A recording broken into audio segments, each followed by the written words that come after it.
Hello friends, this is Samati Bhattacharya. তো আজকের এই ভিডিওতে আমি আলোচনা করব এসএসসি জিডির জন্য একদম ফুল স্ট্র্যাটেজি।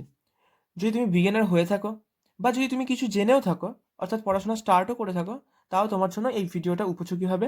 তুমি শেষ অবধি দেখো দেখো পুরো বিষয়টা তোমার কাছে খুব বেশি ক্লিয়ার হয়ে যাবে। আমি একটা টেলিগ্রামে পোল করেছিলাম যে এসএসসি জিডির জন্য আমি কি কোনো স্ট্র্যাটেজি ভিডিও বানাবো। তো সেখানে তোমরা অনেকে পোল করেছো। তো আমি ঠিক করলাম, ঠিক আছে, আমি বানিয়ে দিই। আচ্ছা, তো এসএসসি জিডি এক্সামটা আমি দুইবার ক্লিয়ার করেছি, 2021 একবার, 2022 একবার। ওকে, তারপরে কিছু প্রবলেম থাকার জন্য আমি আর ফিজিক্যালে যাইনি। ওকে, তো যাই হোক, তো আমি কিভাবে ক্লিয়ার করেছিলাম আমি সেটাই বলবো, বা স্ট্র্যাটেজি আমার কী ছিল সেটাই আমি তোমাদের সাথে শেয়ার করব। ওকে, তো আহ, দেখো, আমি মেনে নিলাম যে তুমি বিগিনার না, বা যদি তুমি বিগিনার হয়েও থাকো তাও কোনো ব্যাপার না, এটা একদম সবার জন্যই বানানো এই ভিডিওটা। ওকে, মেনে নিলাম যে তুমি কিছু পড়াশোনা করেছো, তুমি ম্যাথ কিছুটা জানো, তুমি হয়তো রিজনিং জানো, কিছু জানো, সামান্য তোমার হয়তো নলেজ আছে। ওকে, তো আমি প্রথমেই কথা বলবো যে তোমার টার্গেটটা কী হবে। এসএসসি জিডি এক্সামে তোমার টার্গেটটা, তুমি যদি ওয়েস্ট বেঙ্গল থেকে হয়ে থাকো তাহলে তোমার টার্গেটটা কতটা হবে। দেখো, ম্যাথ, রিজনিং, ইংলিশ এবং জিকে জিএস 20টা করে কোশ্চেন এসে থাকে। 20টা ম্যাথ, 20টা রিজনিং, জিকে ইংলিশ থেকে 20টা এবং জিকে জিএস থেকে 20টা। এবার দেখো, আমি জানি যে ওয়েস্ট বেঙ্গলের ছেলেদের জন্য কতটা মার্কস প্রয়োজন হয়। দেখো, আমি এমনটা বলবো না যে ইউপি বিহারের ছেলেদের জন্য কাট অফ অনেক বেশি হয়, আমাদের সেই তুলনায় অনেকটা কম হয়, বাট এখন তাও অনেকটা যাচ্ছে। বাট আমি সেইভাবেই করেছি এই বিষয়গুলো, একদম খুব যারা অল্পও জানো তাদেরও যেন হেল্প হয় সেরকমভাবেই করেছি। তো টার্গেটটা আমি রেখেছি ম্যাথ থেকে তুমি 6টা করবে।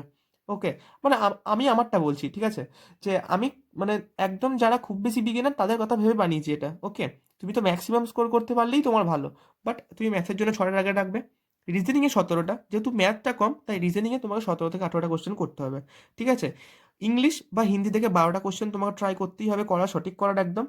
আর জিকে জিএস থেকে 10টা। তো টোটাল কোশ্চেন কটা হলো? 45 কোশ্চেন তুমি করলে, এবং 2 করে হয়ে তোমার 90 মার্কস হয়ে গেল।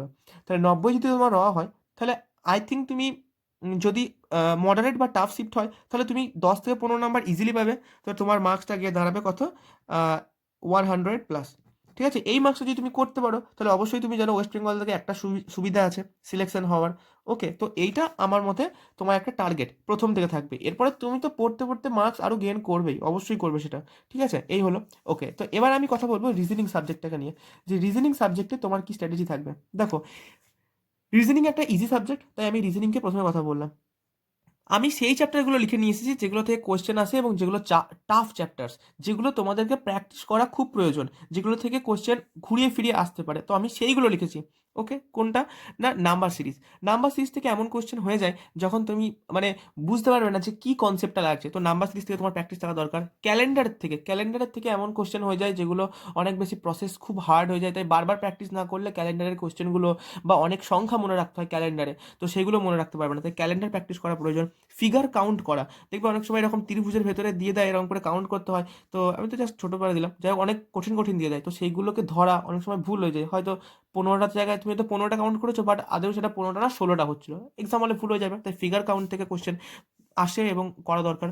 নন ভার্বাল, যেটা হচ্ছে সিম্বল কনফিগারেশন, দেখবো অনেক সময় সিম্বলকে ঘুরিয়ে ফিরিয়ে কোশ্চেন করে। ঠিক আছে, মানে ত্রিভুজ থাকে, ভেতরে স্টার থাকে, এরকমভাবে থাকে, অ্যারো থাকে, তো সেগুলোকে ঘুরিয়ে ফিরিয়ে করে, তো সেইগুলো হচ্ছে নন ভার্বাল সিম্বল কনফিগারেশনে ওই কোশ্চেনটা করবে। তো অনেক সময় ঘুরিয়ে ফিরিয়ে আসে সিটিং অ্যারেঞ্জমেন্ট থেকে।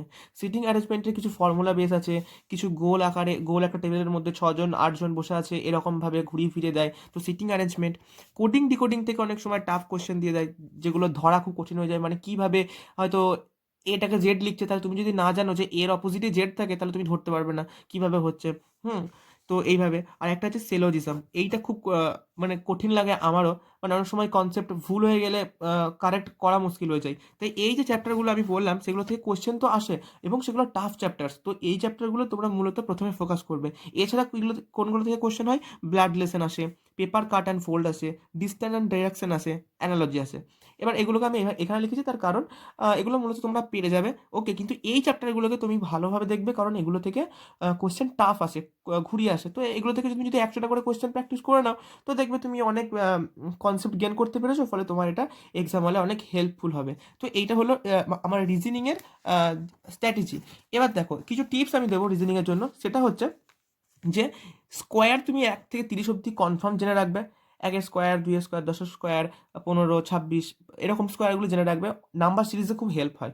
কিউব তুমি 1 থেকে 15 অবধি জেনে রাখবে, অনেক হেল্প হয়। কখনো কখনো কিউব দিয়ে হয়তো কিউব দিয়ে +1 করেছে, ঠিক আছে, এরকমভাবে, বা স্কোয়ার দিয়ে +1 করেছে, তাহলে তুমি যদি স্কোয়ারটা জেনে থাকো তাহলে তুমি ইজিলি সেটা জানতে পারবে। হয়তো 627 এরকম দিয়েছে, তারপরে হয়তো 82 দিয়েছে, তাহলে তুমি 82 জানো যে 9 স্কোয়ার +1, আর 627 যদি দেয় 625 +2 এরকমভাবে হয়, ঠিক আছে, বুঝতে পারছো আমি কি বলতে চাইছি। আচ্ছা, এবার তুমি যদি তোমরা যদি চাও যে অ্যাপ্রোচ কি লাগানো যেতে পারে, কিভাবে রিজনিংয়ে সঠিকভাবে অ্যাপ্রোচ লাগিয়ে কোশ্চেন করা যেতে পারে, তার উপর আমি আলাদা করে একটা ভিডিও বানাবো। তোমরা বলতে পারো যদি অ্যাপ্রোচের জন্য যদি ভিডিও চাও। ওকে, তো এই গেল আমার রিজনিংয়ের পুরোটা। হোপফুলি আমি তোমাদেরকে বোঝাতে পেরেছি। এই দেখো, এবার আসছি যে জিকে জিএস এর পার্টটাতে। জিকে জিএস এর পার্টে আমি একদম পুরো প্রিভিয়াস ইয়ার ঘেঁটে লিখে নিয়ে এসেছি যে কোন পার্ট থেকে কোশ্চেন আসে, মানে ভূগোল থেকে কোথায় থেকে আসে, হিস্ট্রিতে কোথায় থেকে আসে। তো সেইগুলো দেখো, তোমাদের অনেক হেল্পফুল হবে, ঠিক আছে। তো এবার দেখো, জিকে জিএস এর জন্য আমি বলবো, যদি তোমরা পড়তে না চাও তাহলে জাস্ট প্র্যাকটিস সেট করে নাও নবীন শর্মা স্যারের। নবীন শর্মা স্যারের প্র্যাকটিস সেটগুলো করো। সেটা কোথায় থেকে না, RW এ রোজগার উইথ অঙ্কিত বলে একটা চ্যানেল আছে, সেখান থেকে জাস্ট তুমি নবীন শর্মা স্যারের প্র্যাকটিস সেট করো, তুমি দেখবে কমন পেয়ে গেছো 10 থেকে 12টা কোশ্চেন। এটা আমার বিশ্বাস স্যারের উপরে, ঠিক আছে। তো তোমরা এটা ফলো করতে পারো যদি তোমরা নিজে থেকে না পড়তে চাও। ওকে, যদি তোমরা নিজে পড়তে চাও তাহলে কি করবে, স্ট্যাটিক জিকে দেখো কোন পার্টগুলো থেকে কোশ্চেন এসেছে। ক্লাসিক্যাল ড্যান্স, মানে যেগুলো নৃত্য, ফোক ড্যান্স, ঠিক আছে, শাস্ত্রীয় নৃত্য টাইপের যে সমস্ত কোশ্চেনগুলো হয়ে থাকে না। তারপরে হচ্ছে ফেস্টিভ্যাল, উৎসব, মিউজিক্যাল ইনস্ট্রুমেন্ট, মানে হয়তো দিয়ে দেবে যে সানাইয়ের সাথে কোন ব্যক্তির যুক্ত, শারদের সাথে কোন ব্যক্তির যুক্ত, এরকম কোশ্চেন। ন্যাশনাল পার্ক, সেন্সাস, জনগণনা, তো এটা থেকে তো কোশ্চেন আসতেই থাকে, ঠিক আছে না। মেজর সাইটস, ঠিক আছে, তো এখান থেকে কোশ্চেন আসে। তো টেম্পলস যেগুলো আছে, যে বিভিন্ন ধরনের টেম্পলস দিয়ে বলে যে এই টেম্পলটা কোন রাজ্যে অবস্থিত। ওকে, স্পোর্টস রিলেটেড কোশ্চেন খুব বেশি আসে, ঠিক আছে। কারেন্ট অ্যাফেয়ার্স থেকেও চলে আসে স্পোর্টসের কোশ্চেন, আবার অনেক সময় ইয়ে থেকেও আসে, স্ট্যাটিক থেকেও আসে, ঠিক আছে, মানে প্রথম কোন ব্যক্তিটি বা কোন মহিলা টেবিল টেনিসে স্বর্ণপদক পেয়েছে, এই ধরনের কোশ্চেন আসে, ঠিক আছে। যাই হোক, তারপর নেইবারিং কান্ট্রি যেগুলো আছে, মানে আমাদের প্রতিবেশী দেশের যে বর্ডার লাইনগুলো আছে, মানে আমাদের চায়নার সাথে কোন কোন রাজ্য বর্ডার শেয়ার করছে, বা কোন পাকিস্তানের সাথে কোন কোন রাজ্য, এই ধরনের কোশ্চেনগুলো আসে। বা সেই সমস্ত দেশের অনেক সময় চলে আসে যে জাতীয় পশু কি, বা অনেক সময় আসে যে হাইয়েস্ট পিক চলে আসে, এই ধরনের কোশ্চেনগুলো। ইম্পর্টেন্ট বুকস, ঠিক আছে, গভর্নমেন্টের বিভিন্ন স্কিমস, এবং পদ্মভূষণ অ্যাওয়ার্ডগুলো। পদ্ম অ্যাওয়ার্ড থেকে কোশ্চেন খুব বেশি আসে, রিসেন্ট যারা পেয়েছেন তাদের নামগুলো দিয়ে বলবে যে ইনি কোন অ্যাওয়ার্ডটা পেয়েছেন, ঠিক আছে, আর গভর্নমেন্টের স্কিমস। তো এই গেল মোটামুটি স্ট্যাটিক পোর্শন থেকে যে কোশ্চেনগুলো আসে। এরপরে যদি জিওগ্রাফির কথা বলি, দেখো নদী উপনদী থেকে কোশ্চেন কনফার্ম আসে, ড্যাম থেকে আসে, লেক থেকে, সোলার সিস্টেম, মানে বুঝতে পারছো তো, সৌরজগৎ থেকে, মানে বুধ, বৃহস্পতি, তারপরে শুক্র, এই সমস্ত যে গ্রহগুলো আছে সেইগুলো রিলেটেড কোশ্চেন। তারপরে হচ্ছে পাহাড় থেকে কোশ্চেন, আবহাওয়া থেকে কোশ্চেন, কৃষি ও গ্রিন রেভলিউশন থেকে কোশ্চেন। ওকে, তারপরে ক্যাপিটাল কারেন্সি থেকে, মহাদেশ যেগুলো বিভিন্ন কন্টিনেন্টগুলো আছে, আফ্রিকা, উত্তর আমেরিকা, দক্ষিণ আমেরিকা, এইগুলো থেকে কোশ্চেন চলে আসে, ঠিক আছে, বুঝতে পারছো। এরপরে পলিটি দেখো, পলিটিতে কি আছে না, ইম্পর্টেন্ট আর্টিকেলস থেকে কোশ্চেন আসে, প্রিয়াম্বল থেকে আসে, সংবিধানের বিভিন্ন উৎস, মানে আমরা ফান্ডামেন্টাল রাইটস কোথা থেকে নিয়েছি, ফান্ডামেন্টাল ডিউটি কোথা থেকে নিয়েছি, এই ধরনের কোশ্চেনগুলো। তারপরে মৌলিক কর্তব্য, মৌলিক অধিকার, ওকে, সংসদ, রাষ্ট্রপতি, ইম্পর্টেন্ট সংশোধন, মূলত এই কোশ্চেনগুলো এইগুলো থেকে পলিটিতে কোশ্চেন হয়ে থাকে। আই থিঙ্ক তোমরা যারা পড়াশোনা করছো তো হয়তো বুঝতে পারছো যে এইগুলো থেকেই মেনলি কোশ্চেন হয়ে থাকে। হোপফুলি তোমরা বুঝতে পারছো। এবার যদি ইকোনমিক্সের কথা বলো, তো রাষ্ট্রীয় আয় যেটা, সেখান থেকে কোশ্চেন আসে, ন্যাশনাল ইনকাম, পঞ্চবার্ষিক পরিকল্পনা থেকে তো কনফার্ম কোশ্চেন আসে, মানে এটা সব থেকে ইম্পর্টেন্ট যেটা তোমার ইকোনমিক্সের জন্য। ফুল ফর্মস ব্যাংকিং রিলেটেড, বিভিন্ন ব্যাংকিং রিলেটেড ফুল ফর্মগুলো থাকে না, মানে SLR, ঠিক আছে, তারপরে আরও হয়ে থাকে। তো এই ধরনের কোশ্চেনগুলো হয়ে থাকে। এবার হচ্ছে ফিজিক্সে। ফিজিক্সে তোমরা আমি লিখে নিয়ে এসেছি জাস্ট অ্যানালিসিসে বেশি, তোমরা এটা করে নিও। বিভিন্ন আবিষ্কার থেকে, আলো থেকে, ইউনিট অ্যান্ড মেজারমেন্ট, কার্যক্ষমতা, শব্দ, এই ধরনের কোশ্চেনগুলো ফিজিক্স থেকে হয়ে থাকে। কেমিস্ট্রিতে পর্যায় সারণী থেকে কোশ্চেন আজকাল খুব বেশি দেখছি, ঠিক আছে। তারপরে কেমিক্যাল ফর্মুলা, কেমিক্যাল নেম, এগুলো কেমিস্ট্রি থেকে মূলত হয়ে থাকে। ওকে, এবার দেখো বায়োলজি থেকে, বিভিন্ন রোগ থেকে বায়োলজি থেকে কোশ্চেন আসে, ভিটামিন থেকে কোশ্চেন আসে, রক্ত, পাচনতন্ত্র, এটসেট্রা। তো এইগুলো বায়োলজি থেকে ফলো করে থাকে। এই ভিটামিন, তারপরে এই যে রোগ, ডিজিজ, এগুলো কিন্তু ইম্পর্টেন্ট। ওকে, এগুলো কিন্তু আসে, এগুলো মানে সব এক্সামেই আসে, শুধু এসএসসি জিডি কেন, সব এক্সামে আসে। ঠিক আছে, ভিটামিন এ এর রাসায়নিক নাম কি, ভিটামিন ডি এর রাসায়নিক নাম কি, এই সমস্ত কোশ্চেন। বিভিন্ন রোগ দিয়ে বলে প্লেগরা কোন ভিটামিনের অভাবে হয়, এই ধরনের কোশ্চেন দিয়ে দেয়। আচ্ছা, এবার আমি চলে আসি ইংলিশে। ঠিক আছে, দেখো ইংলিশের জন্য আমি স্পেসিফিক ভিডিও বানিয়ে রেখেছি, তো বলে দিয়েছি অলরেডি ডিসকাসড, তো তোমরা সেটা দেখে নিও। আমি আশা করি তোমরা ইংলিশ সম্পর্কে জেনে যাবে। আমার যে ভিডিও ডেসক্রিপশনে ইংলিশ বলে একটা প্লেলিস্ট করা আছে, তোমরা সেখানে গিয়ে ইংলিশের ভিডিওটা দেখে নিও, দেখবে তোমাদের হেল্প হবে। তাই আমি আর এখানে বলে বড় করছি না, জাস্ট আমি একটা জিস্ট আকারে বলে দিচ্ছি। দেখো কি হয়ে থাকে না, সিনোনিম একটা দুটো কোশ্চেন এসে থাকে এসএসসিজিডিতে, অ্যান্টোনিম একটা দুটো এসে থাকে, ওয়ান ওয়ার্ড একটা দুটো, ইডিএম একটা দুটো।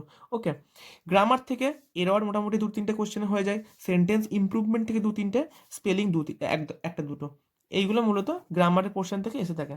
এবার আমি যদি বলি যে কোন চ্যাপ্টারগুলো বেশি ভালোভাবে করবে গ্রামারের জন্য, যেগুলো থেকে কনফার্ম কোশ্চেন আসে, প্রথম হচ্ছে টেন্স। টেন্স থেকে কোশ্চেন কনফার্ম আসেই। ভার্বের বেসিক ফর্মের ওপর কোশ্চেন হয়, নাউন থেকে কোশ্চেন, অ্যাডজেক্টিভ থেকে কোশ্চেন, প্রিপজিশন থেকে কোশ্চেন। ওকে, আর আর্টিকেল। তো এই চ্যাপ্টারগুলো মূলত তোমরা ভালোভাবে করবে।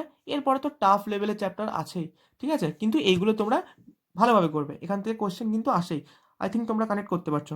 এবার হচ্ছে কম্প্রিহেনশন। দেখো কম্প্রিহেনশনে ক্লোজ টেস্ট থাকে আর পিকিউআরএস থাকে, মোটামুটি 5টা কোশ্চেন ক্লোজ টেস্ট থেকে থাকেই, আর পিকিউআরএস থেকেও দু তিনটে কোশ্চেন। এবার এইগুলো দরকার প্র্যাকটিস। পিকিউআরএস তোমরা কীভাবে কারেক্ট করবে সেটা ডিপেন্ড করছে গ্রামার নলেজের ওপরে, বা সেন্টেন্সের যে ধাঁচ আছে সেটা তুমি কতটা ভালো বুঝছো। তো এগুলো মূলত প্র্যাকটিস করলে পিকিউআরএসগুলো করা যায়। আর ক্লোজ টেস্টের জন্য প্রিভিয়াস ইয়ার করতে পারো। আর সিনোনিম অ্যান্টোনিম যখন তুমি পড়বে, অনেক সময় সেগুলো থেকেও ক্লোজ টেস্টে কোশ্চেন এসে থাকে। মানে মূলত এই পার্টটা, কম্প্রিহেনশন পার্টটা তোমার থাকে প্র্যাকটিসের ওপরে। তো এই গেল ইংলিশ। হোপফুলি তোমরা বুঝতে পেরেছো। আর না হলে তুমি আমার যে প্লেলিস্টে গিয়ে ইংলিশের ভিডিওটা পুরোটা দেখো। আচ্ছা, হিন্দি বলি। দেখো আমি এটার জন্য ক্ষমা চাইছি, কারণ হিন্দি সম্পর্কে আমার নলেজ নেই। তো তোমরা এটা প্লিজ কিছু মনে করো না, কারণ হিন্দি আমি তো পড়িনি, তাই আমি বলতেও পারবো না যে কোথা থেকে কোশ্চেন হয়, তাই হিন্দিটা সরি। ওকে, এবার ম্যাথের কথা বলি। দেখো ম্যাথ হচ্ছে, আমি এসএসসি জিডির জন্য একদম পিওর, মানে একদম স্পেসিফিক ভিডিও বানিয়ে রেখেছি যে কোন চ্যাপ্টারগুলো পড়বে, কোন চ্যাপ্টার থেকে কোশ্চেন হয়ে থাকে। তো এখানে আর আমি বলবো না, তুমি আমার প্লে লিস্টে গিয়ে দেখো, ম্যাথ বলে একটা সেকশন আছে, ওখানে গিয়ে পেয়ে যাবে। পুরো বলে রেখেছি যে কোথায় থেকে কোশ্চেন আসে, কীভাবে তুমি টার্গেট করবে ম্যাথের জন্য, পুরো স্ট্র্যাটেজি। ওকে, এবার আমি একটা টাইম টেবিল এখানে তোমাদেরকে শেয়ার করেছি, তোমরা এটা ফলো করতে পারো, কারণ একজন আমাকে বলছিলে যে টাইম টেবিল সম্পর্কে। তো আমার এটা মনে হয় যে এটা ফলো করলে ভালো হয়, বা টাইম টেবিল সবারই ভিন্ন হতে থাকে। তো আমি জাস্ট আমারটা বলি। Okay, math, GK GS, reasoning, mock এবং ইংলিশ হিন্দির জন্য আমি একটা টাইম স্লটকে দিয়েছি। ম্যাথের জন্য কি করেছি না, ক্লাস একটা টাইম রেখেছি, প্র্যাকটিস একটা টাইম রেখেছি। ক্লাসের জন্য তুমি সন্ধ্যে 7টার দিকে ক্লাসটা নেবে, যদি তুমি ক্লাস করো কোনো ম্যাথের। আর প্র্যাকটিসের জন্য সকাল 10টা থেকে তুমি প্র্যাকটিসটা করবে। জিকে জিএসকে আমি দুটো ভাগ করেছি, একটা সাবজেক্টিভ আর একটা স্ট্যাটিক পোর্শনের জন্য। সাবজেক্টটা আমার মনে হয় সব থেকে ভালো টাইম দুপুর 12টার দিকে পড়বে, আর স্ট্যাটিকটার জন্য রাত্রি 9টার দিকে পড়বে। ওকে, রিজনিংয়ের জন্য যদি তোমার রিজনিংয়ের সমস্যা হয়ে থাকে, তাহলে এই 3টের দিকে বসে রিজনিং হয়তো 1 ঘন্টার মধ্যে করে একটুখানি রেস্ট নিয়ে নেবে। ওকে, তো রিজনিংটা 3টের দিকে করবে। আর এদিকে মক টেস্টটা আমার বেস্ট লাগে মর্নিংয়ে। সকালে ঘুম থেকে উঠে তুমি মকটা দিতে শুরু করো। হ্যাঁ, একটুখানি প্রথমে ভোকাপ টোকাপ পড়ো, তারপরেই মকটা দিতে শুরু করো। আমার মনে হয় মর্নিংয়ে মকটা আমার পক্ষে ভালো লাগে। এবার অন্যের অ্যাপ্রোচ আলাদা হবে, ঠিক আছে। তো সেজন্য তোমরা মকটা এভাবে দেবে। আমি এছাড়া মক টেস্ট নিয়ে আরও ডিটেলসে কথা বলছি, কারণ মক নিয়ে কথা বলাটা খুব প্রয়োজন। ওকে, এরপরে দেখো ইংলিশ আর হিন্দির জন্য একটা সেকশন রেখেছি ভোকাবের জন্য, একটা রেখেছি গ্রামারের জন্য। ওকে, তো ভোকাব হচ্ছে তুমি সকাল 6টার সময় যদি ঘুম থেকে ওঠো, বা 7টার সময় যখনই উঠবে তখনই ভোকাবটা শুরু করো পড়তে। আর গ্রামারের জন্য সন্ধ্যে 7টার দিকে যদি তুমি ক্লাস নাও গ্রামারের, তাহলে তুমি সেটা নাও। ওকে, এবার মক রিভিউ করবে কখন, সেটা করবে ঘুমাতে যাওয়ার আগে, কারণ তুমি সকালবেলায় ঘুম থেকে উঠে মক দিতে যাচ্ছ, আর ঘুমানোর আগে তুমি মকটা রিভিউ করে গেছো, ফলে তোমার মাথার মধ্যে আছে যে তুমি কোনটা ভুল করেছো। তাই মক রিভিউটা ঘুমানো যাওয়ার আগে করবে। ওকে, এবার আমি ডিটেলসে মক নিয়ে আলোচনা করবো। দেখো, তো দেখো সব থেকে বেস্ট ওয়ে কি গুড স্কোর করার, মানে মক টেস্টের অ্যানালিসিস এবং মক টেস্ট দেওয়ার জন্য আমি ভালোভাবে তোমাকে বলছি, শোনো। দেখো 80টা কোশ্চেন থাকে, 60 মিনিট তোমার কাছে টাইম থাকে। এবার তুমি কি করবে, প্রথমত মকটা যখন দেবে তার আগে না ফর্মুলাটা রিভাইজ করে নেবে। কিছু ফর্মুলা তোমার নোট করা আছে, সেটা ত্রিকোণমিতি হোক, পরিমিতি হোক, তো সেটা একবার জাস্ট রিভাইজ করে নেবে। খুব হেল্পফুল হয় এক্সামের আগে যখন তুমি মক দেবে, ফর্মুলাটা রিভাইজ করলে একবার। Close your eyes, think about your mock. চোখটা বন্ধ করো, যখন তুমি মকটা দিতে বসছো চোখটা বন্ধ করো এবং তুমি ভেবে নাও যে আমি ইংলিশটা প্রথমে দেবো বা রিজনিংটা প্রথমে দেবো, রিজনিংটা এত মিনিটের ভেতরে করবো, ম্যাথটা এইভাবে করবো, আগের দিন এই ভুলটা করেছিলাম। চোখটা বন্ধ করে এইগুলো তুমি ভেবে নাও একবার, যে এগুলো আমি এই মকে আর করবো না, এই ভুলগুলো করবো না। ওকে, দেন স্টার্ট করো, মকটা স্টার্ট করো। ওকে, এবার কিরমভাবে কি টাইমটা মেনটেন করবে দেখো, 60 মিনিটের ভেতরে কীভাবে তুমি 80টা কোশ্চেন করবে। রিজনিং তুমি প্রথমে করবে, ঠিক আছে, এটা আমার মনে হয় বেস্ট। তোমাদের আলাদা হতে পারে, তোমরা অন্যভাবে দিতে পারো, বাট আমার মনে হয় যেটা আমি সেটা শেয়ার করছি। রিজনিং প্রথমে, তারপরে ইংলিশ, তারপরে জিকে জিএস এবং শেষে ম্যাথ। কারণ আমি চাই যে ম্যাথটা তোমরা মনোযোগ দিয়ে করো, ভালোভাবে করো, যাতে করে কোনো রকম আর পিছুটা না থাকে। ওকে, সেই জন্য ম্যাথটা। রিজনিং 15 মিনিটের ভেতরে করার চেষ্টা করবে, 20টা কোশ্চেন। ইংলিশ এবং হিন্দির জন্য 10 মিনিট, কারণ এখানে তো আর ক্যালকুলেশন করার কিছু দরকার নেই, জাস্ট তুমি দেখবে। তো 10-12 মিনিটের ভেতরে সম্ভব। জিকে জিএস জাস্ট 5 মিনিট, কারণ জিকে জিএস তো আর কিছু অ্যাপ্লাই করার কিছু নেই, যেটা তোমার মনে আছে সেটাই তুমি করবে, আনসার করবে 5 মিনিট। আর তারপরে থেকে গেল 30 মিনিট, এই 30 মিনিট করবে তুমি ম্যাথ। কারণ দেখো 20টা কোশ্চেন তোমার আছে, তো 20টা কোশ্চেন করার জন্য 30 মিনিট আমার মনে হয় অনেক বেশি, এটাতে হয়ে যায়। তো এইভাবে আমি 60 মিনিটকে তোমাদেরকে ডিভাইড করেছি, বুঝতে পারলে। রিজনিং 15 মিনিটের ভেতরে করার চেষ্টা করবে, ইংলিশ হিন্দি 10 মিনিটের ভেতরে, GK GS 5 minute, math 30 minute. এইভাবে তুমি 80টা কোশ্চেন 60 মিনিটের ভেতরে ইজিলি অ্যাটেন্ড করতে পারবে। ওকে, তো দেখো এবার তোমার মক দেওয়া হয়ে গেছে। এবার তুমি প্রথমেই তোমার চোখ যাবে কতটা স্কোর করলে সেটার দিকে, স্কোরে যাবে তোমার চোখ, আর তারপরে যাবে পার্সেন্টাইল। ওকে, পার্সেন্টাইল, বানানটা ভুল লিখলাম, সরি। যাই হোক, এখানে লেখা আছে পার্সেন্টাইলের দিকে তোমার চোখটা যাবে। তো পার্সেন্টাইল আসলে কি, সেটা আমি তোমাদেরকে প্রথমে ডেসক্রাইব করি। সো দেখো, তোমরা যখন মকটা দেবে তখন এইরকম একটা ইন্টারফেস আসবে টেক্সট বুকে। তো এটা আমার দেওয়া একটা মক। তো পার্সেন্টাইল বলতে আমি এটা বোঝাচ্ছি, এই যে এখানটা করে দেওয়া হচ্ছে না 97.24% তো এইটা সবসময় তোমাদের বেশি হওয়া উচিত, কারণ এইটা ওভারঅল যে স্টুডেন্টসরা এই মকটা দিয়েছে তার সাথে এইটা কম্প্যারিজন করছে, যে তোমার মার্কসটা কতটা সঠিক হয়েছে তাদের কম্প্যারিজনে। তো 97.24% পার্সেন্টাইল 100-এর মধ্যে, তাহলে ওকে, মানে সবার যা মার্কস আমার মার্কসও সেরকমই আছে। তাই সবসময় দেখবে যেন পার্সেন্টাইলটা হাই থাকে, কারণ পার্সেন্টাইল যদি হাই থাকে তাহলে বুঝবে তোমার মক টেস্ট বাকিদের সাথে তোমার সঠিক পথে চললে। ওকে, তো দেখো পার্সেন্টাইল যখন তোমার হয়ে গেল, এবার তুমি কি করবে, just go through the wrong one. তুমি জাস্ট যেগুলো তোমার ভুল হয়েছে তুমি সেগুলোকে জাস্ট একবার গো থ্রু করবে, রিড করে নেবে যে কোনটা তোমার ভুল হয়েছে। তুমি তখনই কিন্তু অ্যানালিসিসে বসবে না। ওকে, তুমি তখন বসবে না, তুমি জাস্ট তোমার ভুলগুলোকে দেখে নেবে। ইংলিশে তুমি কি ভুলটা করলে, তুমি ম্যাথে কোনটা ভুল করলে, কি তুমি আর কি সেটা করতে পারতে, তুমি কি ক্যালকুলেশন ভুল করে দিয়েছো, জাস্ট সেইগুলো তুমি দেখে নেবে।